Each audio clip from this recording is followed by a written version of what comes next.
Эмнэлгийн эвдэрхий ор шавартаа усаар дүүрсэн туслын уут зэрэгээс дайнд нэрвгсэн юм шиг болсон Таката эмнэлгийн дүр зургийг харж олно. Цунами болох үед эмнэлэгт ажиллаж байсан сувилагч Фумико Сузуки өвчтнүүдийг харсаар байж амийг нь аварч чадаагүй байна. Тэрээр ярихдаа хэвтрийн өвчтнүүд манай эмнэлэгт эмчлүүлж байсан. Доод давхрын өрөөнүүд усаар дүүрэх үед тэд амь авраач гэж гуйж байсан. Би аварч чадаагүй. Цонхоор харахад далайн давлгаа 4-р давхрын цонхоор орж иж байсан. Би аварч чадахгүй нь уучлаарай гэж хэлээд дээд давхар руу гүйхээс өөр арга надад байгаагүй.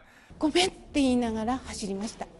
Би тэдний амийг аварч чадаагүй даа. Маш ихээр харамсаж байна гэсэн байна. Цунамийн давлгаа Таката эмнэлгийн бүх давхрыг усаар дүүргэжээ. 51 өвчтөн эмчлүүлж байсны 12 нь орондоо хэвжиж байхдаа живсэн. 3 нь эмнэлгийн дээвэр дээр гарan тусламж гордож байхдаа усанд автаж амиа алдсан байна. Тэр өдөр зөвхөн өвчтнүүд амиа алдаа зогсоогүй эмнэлгийн 10 ажилтан мөн амиа алдсан байна. Амиа алдсан ажилтнуудын дотор хиймэл дагуулын утсаар холбоо барьж тусламжгүй бусаддаа тусалж байсан нэгэн байсан байна. Дээвэр рүү гарах гэж яваад амиа алдсан тэрээр та нартаа тэнгэрээс л туслая да гэсэн зураг сүлдээгээд хорвоогоо салжээ.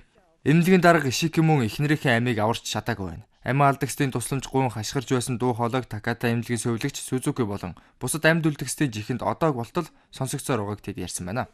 Сувилагч Сузуки гэр бүл гэр орон бүх юмаа алдсан ч эмнэлэг дээр буцаж ирээн ажлаа үргэлжлүүлж өвчтнүүдэд тусалж байна. Сувилагч Фумико Сузуки өмсөж байсан бүх хувцаа орон гэргүй болсон хүмүүст хандивлжээ. Цунами эмнэлгийг дайрлаа гэж сонсоод зүрх согсох шиг болсон. Эмнэлгийн ажилтан сувилагч нар аварч чадах бүх хүмүүсийг аварсан.